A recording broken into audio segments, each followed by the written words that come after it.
China में बंदरों को क्यों पढ़ाया जा रहा है? क्या है अब चाइना की अगली चाल? और इस्लाम धर्म के हिसाब से जहन्नुम में सबसे पहले कौन जाएगा? और भारत में पाई गई एक ऐसी मम्मी जिसे स्कैन करने पर दिखा कुछ ऐसा कि वैज्ञानिक भी रह गए हैरान। और ये आदमी किसी भी जानवर को हिप्नोटाइज करके अपने वश में कर सकता है। सबूत देख सब हैरान है। जानने के लिए हमारे साथ अंत तक बने रहिए। नंबर 1, भारत को महात्माओं की धरती भी कहा जाता है। हिमाचल के स्पीति वैली में 500 साल से भी अधिक पुरानी एक मम्मी पाई गई थी, लेकिन ये मम्मी दुनिया की बाकी मम्मी से बिल्कुल अलग थी। अधिकतर मम्मी को प्रिजर्व करने के लिए नमक और विनेगर जैसी चीजों का इस्तेमाल किया जाता था, लेकिन स्पीति वैली की मम्मी नेचुरली प्रिजर्व थी। ये मम्मी शांघा तेंजिन नाम के एक बुद्धिस्ट मोंक की थी। 15वीं शताब्दी के दौरान सेल्फ ममिफिकेशन प्रोसेस के जरिए उन्होंने अपनी बॉडी को प्रिजर्व किया। ये बौद्ध साधुओं द्वारा की जाने वाली एक प्रक्रिया का नाम है। इसमें मोंक खुद को एक बक्से में बंद कर लेते हैं और खाने में केवल बेरीज, नट्स जैसी वो चीजें खाते थे जिसमें फैट बिल्कुल भी ना हो। इससे बॉडी जल्दी डिकम्पोज नहीं होती। शरीर से बैक्टीरिया और वायरस को बाहर निकालने के लिए वे एक जहरीली चाय भी पिया करते थे, जिसे वॉमिटिंग के जरिए सभी खतरनाक रसायन बॉडी से बाहर आ जाएं। जिस बॉक्स में वे खुद को बंद करते थे उसमें एक घंटी लगी होती थी। रोजाना वे एक बार घंटी बजाया करते थे, जिससे बाहर के लोगों को पता चल जाता कि वे जिंदा है। जिस दिन घंटी ना बजे उस दिन मान लिया जाता कि मोंक अब जीवित नहीं है। ये ट्रेडिशन जापान में 11वीं शताब्दी से 19वीं शताब्दी तक देखने को मिलता था। हालांकि बाद में जापान ने इस पर बैन लगा दिया। हिमाचल में पाई गई ये मम्मी इसी तरह नेचुरली प्रिजर्व है। आज भी इस मम्मी के सभी दांत साफ दिखाई देते हैं और बाल और नाखून जैसी चीजें भी बॉडी पर सही सलामत है। नंबर 2, आपको जानकर हैरानी होगी कि इस दुनिया में एक ऐसा स्कूल भी है जहां इंसानों को नहीं बल्कि बंदरों को पढ़ाया जाता है। ऐसा अनोखा स्कूल चीन के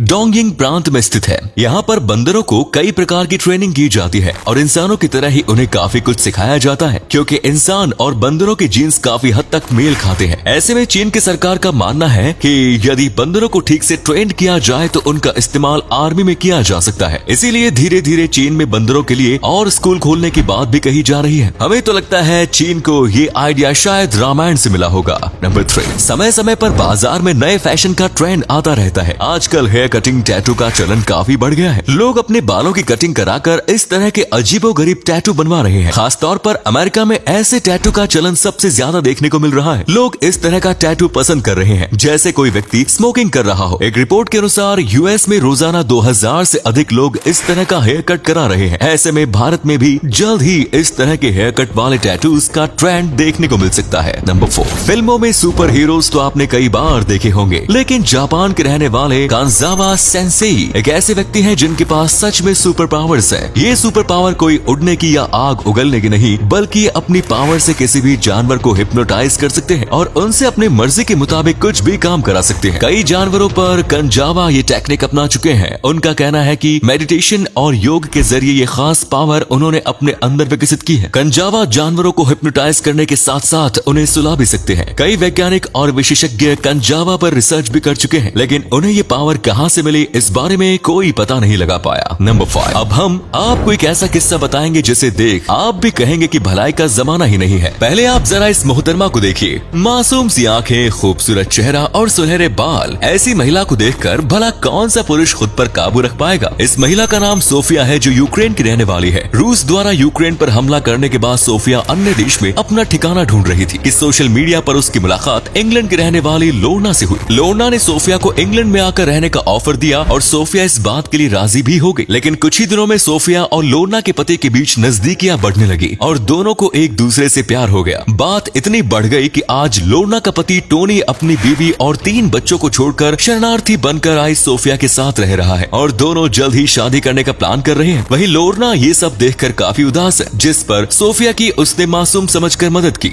आज उसी सोफिया ने लोर्ना को उसके पति से दूर कर दिया। नंबर 6, जिस उम्र में बच्चों को साइंस एंड टेक्नोलॉजी के बारे में कुछ ज्यादा पता नहीं होता है, उस उम्र में हैदराबाद के रहने वाले शंकर ने एक अनोखा कारनामा करके दिखाया है। 11 साल के शंकर ने एक ऐसा रोबोट बनाया है जो कि कठिन से कठिन उलझे हुए रूबिक्स क्यूब को केवल 40 से 45 सेकंड में सॉल्व कर सकता है। शंकर ने 6 साल की उम्र से ही रूबिक्स क्यूब सॉल्व करना शुरू कर दिया। साथ ही उन्हें सॉफ्टवेयर, रोबोटिक्स और कोडिंग में काफी रुचि थी। यूट्यूब पर वीडियो देखकर उन्होंने ऐसे रोबोट का आविष्कार किया जो कुछ ही सेकंड्स में रूबिक्स क्यूब सॉल्व कर सकता है। आपको जानकर हैरानी होगी, केवल 11 साल की उम्र में ही शंकर के नाम 6 वर्ल्ड रिकॉर्ड भी दर्ज है। नंबर 7, जर्मनी में हर साल एक ऐसी प्रतियोगिता का आयोजन किया जाता है जिसमें दांव पर और कुछ नहीं बल्कि उनकी मिडिल फिंगर लगी होती है। इस प्रतियोगिता का नाम फिंगर पुलिंग चैंपियनशिप है, दो व्यक्तियों के बीच खेले जाने वाले इस खेल में प्रतिभागियों को अपने ओपोनेंट की उंगली खींचनी होती है और जिस भी व्यक्ति की उंगली टूट जाती है वो हार जाता है। कई बार लोग खुद ही गेम के बीच में गिव अप कर देते हैं, जिससे सामने वाला व्यक्ति ऑटोमेटिकली विजेता घोषित कर दिया जाता है। हर साल सैकड़ों लोग इस प्रतियोगिता में भाग लेते हैं और बहुत से लोगों की हड्डियां और उंगलियां इस खेल में टूट जाती है। पूरे खेल के विजेता को लाखों डॉलर्स का कैश प्राइज दिया जाता है। और अगले फैक्ट पर जाने से पहले इस फोटो को ध्यान से देखिएगा और बताइएगा कि आपको किस एक्टर का फोटो दिखाई दे रहा है। इससे पता लगेगा आपका दिमाग और आपकी आंखें कितनी तेज है।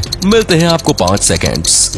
नंबर 8, शायद ही कोई ऐसा शख्स होगा जो जहन्नुम में जाना चाहेगा, लेकिन अल्लाह के दरबार में सच्चा न्याय होता है और जो जैसे काम करेगा उसे उसके अनुसार ही भुगतना पड़ेगा। जहन्नुम जाने वाले पहले 3 लोगों में चोर, डकैत, काफिर, कातिल में से कोई नहीं होगा, बल्कि वे लोग जहन्नुम में जाएंगे जो जहन्नुम को और ज्यादा भड़काने का काम कर सके। इनमें एक तो वो लोग होंगे जिनके पास पैसा तो है लेकिन नियत नहीं, यानी अपनी कमाई में से अल्लाह के वास्ते या ज़कात के लिए कोई पैसा नहीं निकालते। दूसरे वो फकीर होंगे जो फकीर होने के बावजूद बुरे काम करेंगे और तीसरे वो लोग होंगे जिन्होंने अपनी जिंदगी में केवल दूसरे लोगों पर जुल्म किया है, उन्हें सताया है। ऐसे लोग सबसे पहले जहन्नुम में जाएंगे।